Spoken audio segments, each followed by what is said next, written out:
Hey everybody, ronarray here, and GGG revealed Path of Exile to Early Access, which looks absolutely enormous, and with a lot of new changes to the endgame. Like Scarabs are gone, we have Atlas corruption now, what do towers do? Is it really endless? Well, a lot of questions, we have a lot to unwrap indeed.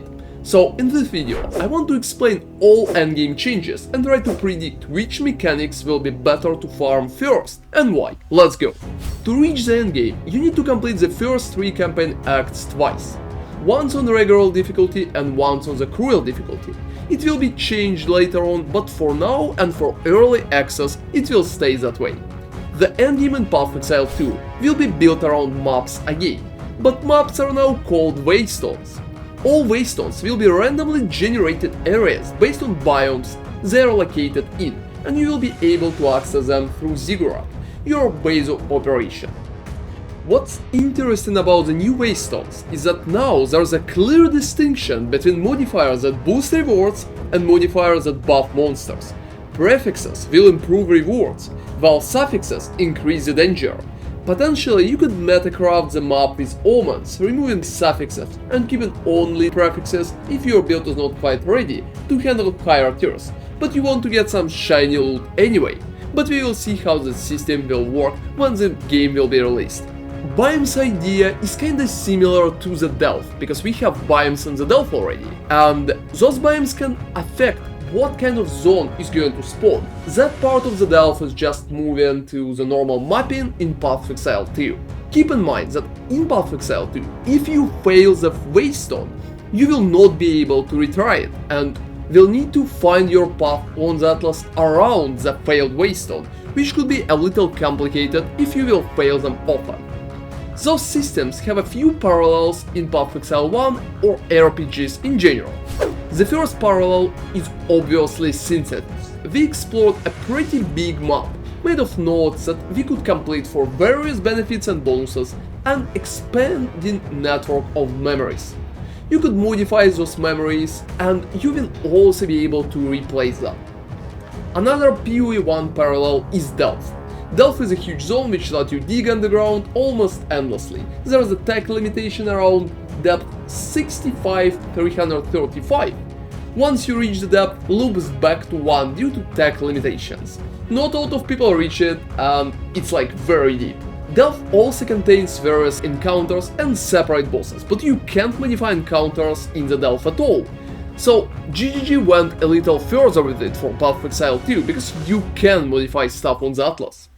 The mapping system can also remind of Monolith from Last Epoch. They were not endless, and you couldn't modify them at all. They also had no random boss or mechanic encounters, and you push just the corruption in there.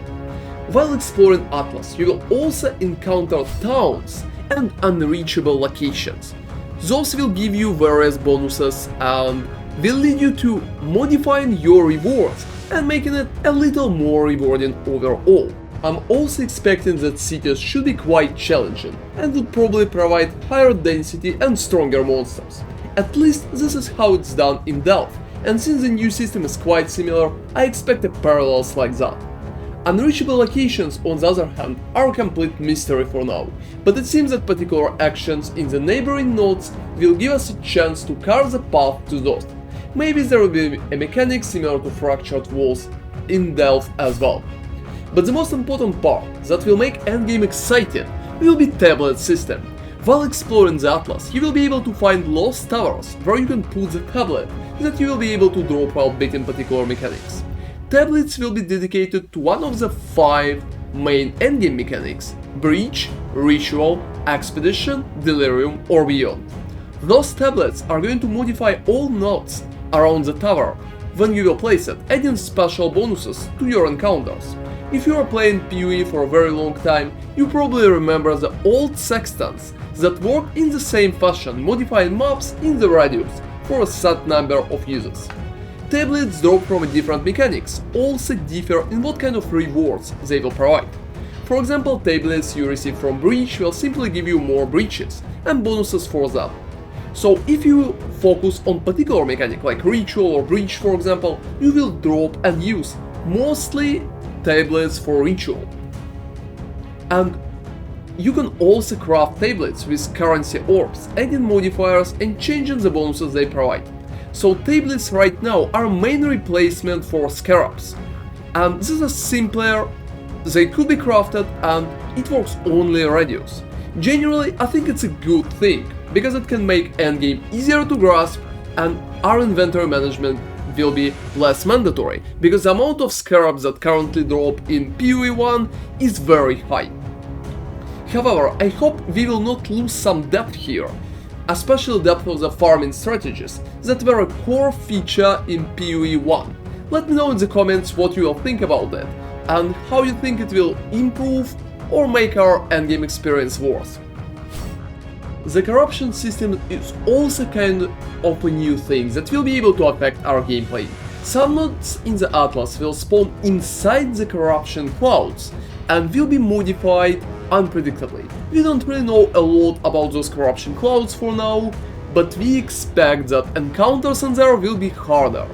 Can we move corruption around or uncorrupt or corrupt particular areas? It remains to be seen. However, that new mechanics definitely seems exciting. And as another essential and the last part of the endgame, we will have 7 endgame systems, all of them stuck together. 5 main mechanics are Breach, Ritual, Expedition, Beyond and Delirium. On top of that, we will have 2 trial systems, Trial of the Sekemas and Trials of the Chaos God. I covered some of them on my previous video, which you can check in the comments. As you would expect, we'll also have a huge Atlas tree to provide customization for our endgame experience. On top of that, we will also have a separate bonus trees for all 5 main mechanics.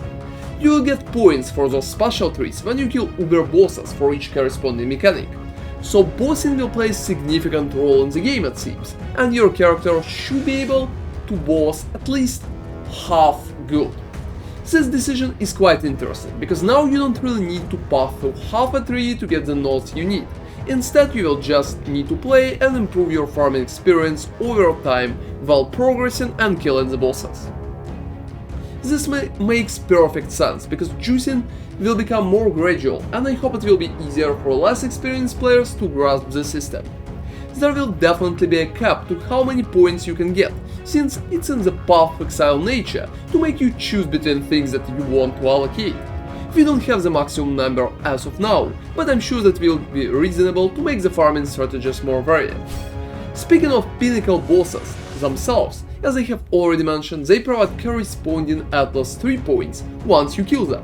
What's interesting there, and pretty new to the series, they will also have 4 tiers of difficulty, and the intention is to make the highest tier the most challenging and rewarding. So you will be able to progress and improve the difficulty naturally without huge jumps, because in Path of Exile 1 the jump between normal bosses and uber bosses is pretty far.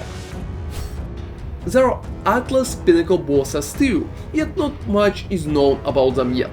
They are located in the tower surrounded by a labyrinth. It should be pretty rewarding as well.